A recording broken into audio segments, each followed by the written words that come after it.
Ustadz Syafiq menerima sebuah pesan. Pesan yang berisikan video renungan tentang wabah yang sudah masuk ke negeri kita lebih dari 2 pekan. Beliau mengajak kami untuk menyebarkan video ini dengan harapan rakyat Indonesia lebih sadar diri. Khususnya bagi mereka yang menganggap enteng wabah ini, yang mengatakan, "Gak masalah, aku masih muda dan kuat. Semua orang berlebihan. Setiap penyakit pasti ada obat.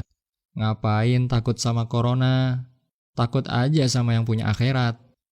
Saudara, simak videonya, ambil pelajaran darinya, dan sebarkan ke keluarga, kerabat, dan teman-teman Anda. Ini dia videonya.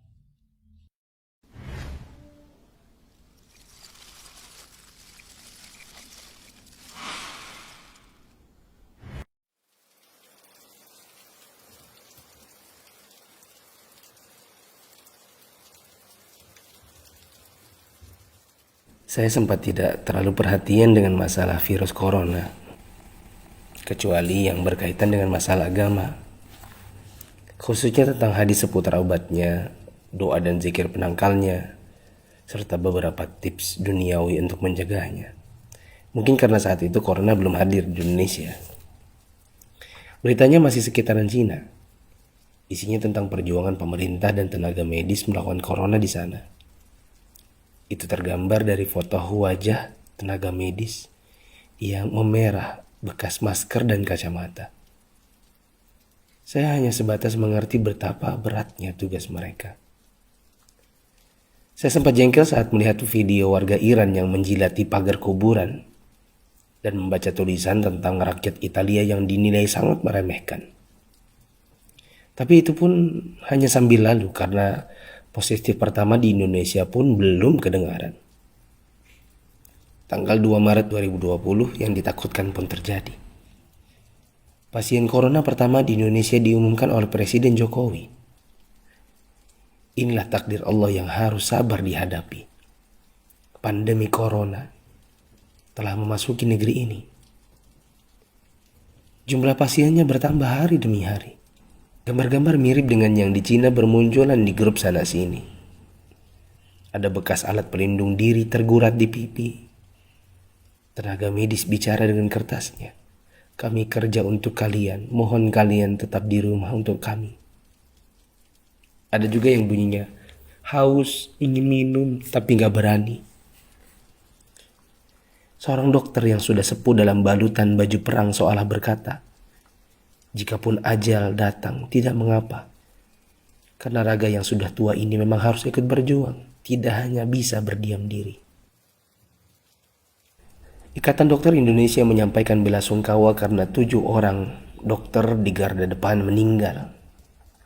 5 dari mereka wafat karena tertular virus ini. Seorang dokter muda hanya berdiri di luar pagar saat menemui keluarganya karena takut membawa virus dari luar. Meskipun foto ini aslinya dari Malaysia. Ternyata APD medis harganya sangat mahal. Dan sekali pakai saja. Saking krusialnya, para ulama dan ustadz-ustadz yang mumpuni ilmunya sampai mengeluarkan fatwa. Bolehnya tim medis sholat tanpa wudhu, tanpa tayamum. Lantaran pelindung dirinya tidak boleh sembarang dibuka.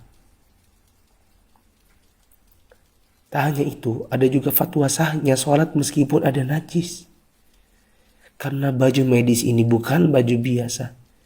Sekali dipakai untuk satu shift jaga, berjam-jam tanpa makan, minum, bahkan buang air dengannya menggunakan pampers orang dewasa. Bayangkan lagi jika dokter dan perawat wanitanya adalah ibu atau saudari kita yang sedang mengalami datang bulan. Dan lagi deras-derasnya. Atau dia istri kita yang harus berjuang di rumah sakit, sementara punya bayi yang juga harus disusui tapi tak bisa. Ada pun yang wafat, mayatnya tidak bisa dimandikan, bahkan tidak ditayamumkan seperti biasa, hanya disolatkan dan dikubur bersama plastik membungkusnya.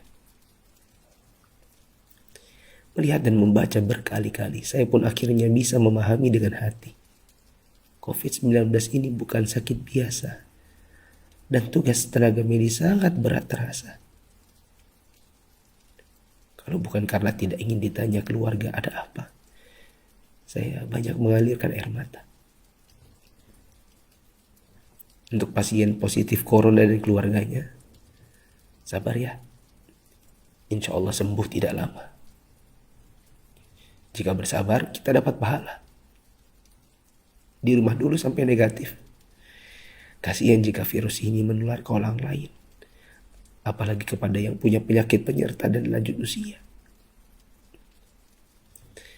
Untuk yang harus keluar dan tidak ada pilihan kedua, semoga Allah memberikan saya dan teman-teman keselamatan dan rezeki untuk keluarga. Jaga kesehatan ya. Usahakan jaga jarak dengan orang di sekitar kita. Kita tidak tahu siapa yang tertular, siapa yang sehat. Karena yang positif corona pun bisa jadi tidak merasa karena tidak ada gejala. Untuk yang masih abai dari solidaritas bersama, saya ingin mengetuk pintu hati dan meminta waktu teman-teman sebentar saja. Yuk kita berpikir bersama. Jika teman-teman menggunakan media sosial atau punya kotak kaca media massa, teman-teman pasti sudah mendengar berbagai penjelasan wabah yang melanda. Pemerintah, dokter, para pakar sudah bicara, dari wawancara hingga rekaman video HP sederhana.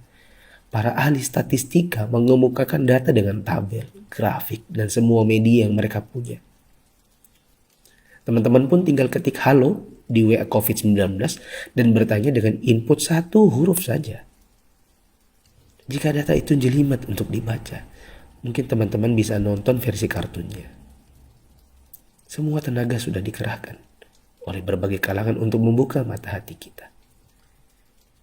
Jika tidak ada waktu untuk membaca, meme korek api pun sudah tersebar di mana-mana.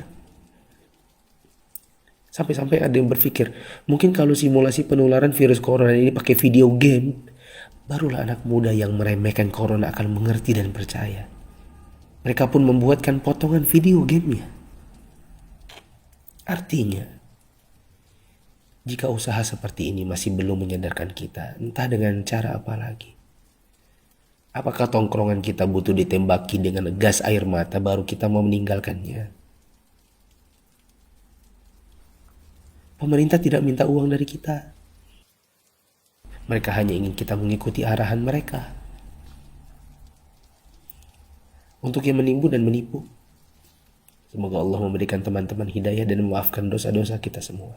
Dan menimbun barang yang dibutuhkan masyarakat saat masa sulit itu termasuk dosa. Rasulullah SAW bersabda, la yahtakiru illa khati. Tidaklah menimbun barang kecuali orang yang berdosa. Terlebih lagi bila menipu dan berdusta.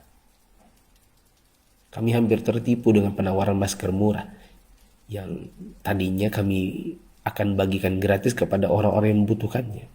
Di mana hati kita? Apa kita bisa tertawa saat orang lain menderita? Teman, turunkanlah harganya ke harga normal jika engkau tidak bersedia menggratiskannya. Seperti pahlawan jalanan yang membagikannya. Untuk yang kaya. Kaya yang sesungguhnya itu adalah jika harta itu bermanfaat bagi orang di sekitar kita. Bukan hanya untuk pribadi semata. Yakinlah kekayaan, saldo ATM, rumah miliaran, outfit jutaan, mobil mewah memang membuat kita besar di mata manusia, tapi tidak ada artinya di sisi Allah yang Maha Kaya jika tidak menghasilkan amal dan pahala. Saya mau sumbang jam tangan dan beberapa barang lainnya yang mungkin tidak seberapa jika dibandingkan dengan teman-teman menyumbangkan harta nantinya. Terserah untuk pos dana apa, mungkin masker, mungkin APD tim medis, hand sanitizer, sabun cuci tangan dan sebagainya. Kita harus cintai harta kita ini dan bawa dia ke akhirat. Jangan sisakan untuk dunia. Untuk Bapak Presiden, BNPB, para gubernur, wali kota, dokter, perawat, ustadz, influencers, dan fundraisers, thanks for all you've done. Terima kasih. Jazakumullahu khairan. Semoga Allah balas teman-teman dengan tambahan iman, hidayah, dan pahala. hingga kita semua bisa dikumpulkan Sang Pencipta di dalam surganya. Jika menurut teman-teman ada orang di luar sana yang belum tergerak hatinya untuk punya empati kemanusiaan dalam wabah corona ini, coba kirim ke mereka. Siapa tahu setelah ini mereka bangkit mengerjakan amal kebajikan dan kita ikut dapat pahalanya.